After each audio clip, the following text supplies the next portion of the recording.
여러분. 대리니들의 언니 뿌띠리치입니다. 반갑습니다. 안녕하세요. 오늘은 여러분들에게 뿌띠리치에 대한 이야기를 좀 해드리려고 해요. 저를 아는 분들도 계시겠지만 또 유튜브라는 공간에 열려 있으니까 저를 잘 모르시는 분도 제 영상을 보실 수 있잖아요. 그래서 간단하게나마 뿌띠리치가 어떤 사람인지 어떻게 살아왔는지를 말씀을 드려보려고 합니다. 태어났을 때부터 다 훑어서 얘기할 수는 없으니까 제가 대학을 졸업하고 서울에 올라오고 난 후에 이야기를 짧게 여러분들에게 말씀드릴게요. 제일 먼저 여러분들한테 저의 일테크 사회생활을 좀 말씀드려 볼게요. 저는 2001년도에 서울에 올라왔어요. 취업을 하고 올라온 게 아니었고 취업을 하려고 올라왔습니다. 그래서 뭔가 준비된 게 없었어요. 그래서 첫 시작을 고시원에서 출발을 했고 고시원에서 이력서를 쓰면서 시간을 보냈어요. 한 석 달 이상을 이력서를 썼던 것 같아요. 그렇게 열심히 원서를 넣고 불러주면 가서 면접도 보고 또 떨어지고 이력서를 냈는데 또 떨어지고 이런 일들을 반복하면서 시간을 보냈습니다.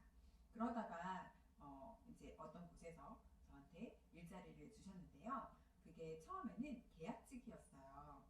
저는 취업할 때 당시에 계약직과 정규직이라는 단어조차 몰랐어요. 그래서 그 사장님이 저한테 이거는 1년짜리 계약직이에요 라고 말씀을 해주셨는데도 불구하고 그게 어떤 의미인지 몰랐던 거예요. 그래서 네 알겠습니다. 열심히 배우겠습니다 라고 하고 일을 시작했죠. 근데 제가 들어갔던, 저는 IT를 전공했었거든요. 제가 들어갔던 IT 프로젝트가 1년도 되지 않아서 1년짜리 계약직이었는데도 불구하고 1년도 되지 않아서 프로젝트가 중단이 되게 됐어요. 그래서 저는 다시 백수가 되거든요. 다시 그럼 취업을 해야 되는 거잖아요. 근데 이게 너무 힘들게 느껴지는 거예요. 몇 달을 이력서를 써서 힘들게 면접을 보고 떨어지고 좌절을 경험했던 그때 그 기억이 떠올라서 이걸 다시 또 해야 된다고? 라고 생각하니까 너무 막막하더라고요. 게다가 경력이 1년도 되지 않으니까 사실상 없는 거나 마찬가지잖아요. 그래서 제가 선택한 게 대학원을 가는 거였어요. 도망치고 싶었던 것도 있었고 대학원을 나오면 그래도 취업이 좀 쉬워지지 않을까라는 기대감도 좀 있었던 것 같아요. 그래서 대학 다닐 때 교수님께 추천을 받아서 대학원에 진학을 해요. 그리고 열심히 노력을 해서 대학원 졸업을 하는데요. 사실 대학원 졸업도 굉장히 힘들었어요. 제 영어를 잘 못하거든요. 근데 대학원을 갔더니 다 영어로 공부를 하더라고요. 그래서 저는 정말 졸업 못할 줄 알았어요. 근데 꾸역꾸역 해가지고 어떻게든 졸업을 하긴 했습니다. 근데 졸업을 하고 났는데 인생이 안 바뀌더라고요. 그대로인 거예요. 대학원을 졸업하고 이력서에 한 줄을 더 추가하긴 했는데 여전히 이력서는 서류에서 떨어지기를 반복하고 있었어요. 그래서 또 이제 뭘 어떻게 해야 되나라고 좌절하고 있을 때 또 구세주가 나타나서 대학원 교수님께서 저를 추천을 해주셔가지고 작은 회사에 이력서를 넣게 됐고 그 회사에서 저를 좋게 봐주셔서 취업이 됩니다. 근데 그 회사를 지금 제가 여러분들한테 말씀드리면 아무도 그 회사 모르실 거예요. 그만큼 알려지지 않은 회사였고 저는 그때는 되게 그게 속상했어요. 왜냐하면 그래도 나름 좋은 대학원을 나왔으니까 대기업에 들어갈 수 있을 줄 알았거든요. 근데 그게 안 되니까. 그리고 친구들은 또 같이 공부했던 분들은 좋은 회사에 다들 들어가셨거든요. 그래서 굉장히 자존심도 좀 상하고 속상했었던 것 같아요. 그리고 부모님께도 좀 죄송한 생각이 들었고 그랬었는데 어쨌건 취업을 해서 돈을 벌었어야 하니까 열심히 일을 했죠. 그리고 그 들어간 회사에서 한 1년 정도 일을 하다가 조금 더 발전할 수 있는 곳으로 이직을 해봐야겠다라는 생각을 해서 다시 한 번 또 이직을 시도해요. 그래서 이번에는 IT 업계에서는 그래도 이름을 들으면 아는 회사. 하지만 힘들다고 소문난 회사로 제가 이직을 합니다. 그래서 그곳에서 거의 2년 정도를 주말 없이 연휴 없이 월화수목금금금으로 일을 하면서 다녔던 것 같아요. 그렇게 일을 하던 와중에 거기에서 같이 일하시던 한 분이 먼저 대기업으로 이직을 하셨고 이직을 하시고 나서 저를 찾아주신 거예요. 우리 회사에 이력서를 넣어볼 생각 있냐. 근데 대기업이잖아요. 안 넣을 이유가 없잖아요. 떨어질 때 떨어지더라도 일단 도전을 그래서 제가 감사하죠. 열심히 해보겠습니다라고 대답하고 이력서를 준비해서 그 회사에 도전을 해요. 근데 이 회사도 외국계 회사여서 저는 당연히 제가 떨어질 줄 알았어요.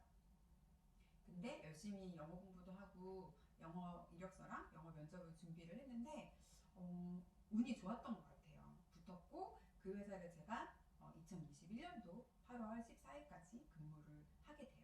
그러니까 처음부터 제가 좋은 회사에 다녔다라고 생각하시는 분들이 계실 것 같은데 그렇지 않아요, 여러분. 저도 계약직으로 시작했고요. 저를 이제 최근에 아시는 분들, 제 얼마 이제 저의 마지막 회사 생활의 마지막 모습을 아시는 분들은 아, 원래 돈을 잘 벌었잖아 라고 오해하실 수 있는데 전혀 그렇지 않습니다. 처음에 계약직으로 출발할 때는 세후 월급이 150에서 185 이랬거든요. 근데 여러 번의 이 대학원과 이직을 경험하면서 연봉을 계속 올려왔던 거고 이 대기업에 입사하고도 처음에는 그렇게 크게 받지 않았었어요. 근데 이제 여러 가지 해가 가면 갈수록 14년을 근무했으니까 해가 지나가면서 몸값이 조금씩 올라가면서 제가 퇴사하기 직전에는 인센티브까지 포함하면 한 1억 정도의 연봉을 받게 된 거죠. 이게 저의 일테크 스토리예요.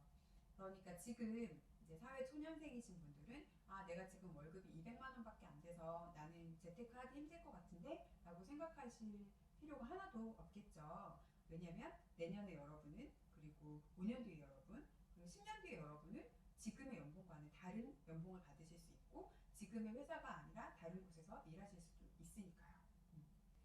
자 그럼 이제 제가 서울에서 어떻게 자취생활을 해왔는지 어떻게 주거 환경을 바꿔왔는지 이야기를 좀 해드릴게요. 제가 첫 출발은 고시원에서 했잖아요. 취업이 될지 안 될지 모르니까 당장 방을 구할 수는 없었거든요. 그래서 일단 고시원으로 출발을 했고 거기에서 열심히 이력서를 써서 취업이 된 다음에 이제 엄마한테 돈을 빌려서 엄마가 돈을 주신 게 아닙니다. 빌려주셨어요. 엄마도 어디선가 빌려오신 돈이었겠죠. 빌려주신 돈으로 제가 원룸을 구해서 출발을 해요. 그리고 몇 년 동안을 원룸에서 원룸으로 옮겨 다니거든요. 왜냐하면 돈을 못 모았어요. 이 자취 생활을 한다는 게 굉장히 돈이 많이 드는 일이더라고요. 저는 어렸을 때부터 늘 혼자 살고 싶었고 나만의 독립된 공간을 갖고 싶었는데 근데 막상 독립된 공간을 가지니까 그게 처음부터 끝까지 모든 게 다 돈이라는 걸 그때서 알게 된 거예요. 아 그래서 우리 엄마가 정말 내 식구 먹여 살리기가 쉽지 않았겠구나 라는 거를 독립을 해보고 나서야 깨닫게 됐습니다. 그래서 몇 년 동안은 원룸에서 원룸으로 계속 전전하다가 결혼하기 직전에야 이제 주방이 조금 따로 있는 투룸은 아니고 1.5룸 정도로 옮겨가게 되고요. 그리고 결혼을 하고 나서야 제 인생 처음으로 아파트라는 곳에서 살아보게 돼요. 물론 그것도 내 집은 아니었어요. 당연히 전세였고요. 지금도 저는 전세로 살고 있긴 하니까요. 하지만 드디어 아파트에 살게 됐다는 게 굉장히 기뻤던 기억이 나요. 아, 아파트라는 곳이 이렇게 편리함을 갖춘 공간이구나라는 거를 태어나서 처음 알게 된 거죠. 여러분들도 지금 혹시 자취를 하고 계시거나 열악한 주거 환경에 살고 계신 분이 계실 수도 있는데요. 어, 저도 그런 것 같아요. 한 번에 주거 환경이 확 바뀌거나 한 번에 직장이 좋은 곳으로 확 올라가는 일은 잘 없잖아요. 그런데 조금씩 조금씩 단계를 높여서 성장을 해 나가다 보면 결국 언젠가는 우리가 원하는 곳에 도착할 수 있는 거니까요. 좀 희망을 가지시면 좋을 것 같아요. 그러면 이제 저의 종잣돈 모으는 재테크 이야기를 좀 해볼게요. 저는 첫 시작을 무일푼으로 시작했고 중간에 대학원을 가면서 학자금 대출이라는 빚도 생겼어요. 그리고 월급 자체가 작다 보니까 모을 수 있는 돈이 거의 없었고요. 자취를 하다 보니까 또 나가는 돈이 굉장히 많았단 말이죠. 그래서 돈을 거의 못 모았던 상황이었어요. 친구들이랑 밥을 먹고 카드를 이렇게 냈는데 카드가 한도 초과되는 일도 있었고 그러다 보면 카드가 한도 초과됐다는 건 뭐예요, 여러분? 카드를 많이 긁었다는 거잖아요. 그럼 카드값이 많이 나올 거잖아요. 월급보다 카드값이 많이 나온 적이 있었어요. 한두 번이 아닙니다. 그래서 카드가 연체된 적도 있었고 이렇게 늘 돈에 허덕이면서 살았어요. 심지어는 제가 어느 날 퇴근하고 집에 왔는데 자취하는 방문 앞에 그러니까 집 대문에 단전 예고장에 붙어 있었던 적도 있었어요. 그러다 보니까 이렇게 늘 돈에 쫓기면서 허덕이면서 살다 보니까 저는 점점 마음이 급해지더라고요. 그래서 뭔가 빨리 좀 부자가 되고 싶다, 빨리 돈이 많았으면 좋겠다, 돈 걱정 없이 살면 좋겠다, 이런 생각을 하게 됐고, 그, 그래서 뭔가 조급한 마음에 이제 결혼을 하고 돈을 좀 모으기 시작할 때, 그때 재테크에 대한 관심이 급격하게 올라가요. 그래서 제가 잘 알지도 못하면서 다양한 금융상품에 과감하게 뛰어들게 됩니다. 그때 제가 가입했던 상품들을 돌이켜 생각해보면 펀드 있었고, ELS 있었고, 또 제가 보험회사에 다녔었잖아요. ING 생명에. 근데 제가 설계사는 아니었거든요. 그래서 보험을 잘 알지 못했어요. 저는 그 회사의 IT 직원이었는데, 근데 이제 금융회사에 다니고 있었고, 주변에 설계사가 또 많이 있다 보니까 그런 변액 상품 추천을 엄청 해주는 거예요. 그래서 잘 알지도 못하면서 변액 종신, 변액 연금, 뭐 변액 유니버설 등등등 그런 회사에서 판매하는 상품을 엄청 열심히 가입해요. 이렇게 가입을 했는데 실제로 저는 돈을 못 벌었어요. 그리고 또 한편으로는 나는 열심히 재테크를 하고 있어. 그리고 주식은 위험하니까 절대 하지 않을 거야. 이런 생각을 했던 것 같아요. 알고 보면 펀드도 주식이고 ELS도 주식이고 변액도 다 주식인데 말이에요. 주식은 하면 위험한 거야. 망할 수도 있어. 절대 주식은 하지 않을 거야. 난 안전한 거 할 거야. 이렇게 착각을 했다는 거죠.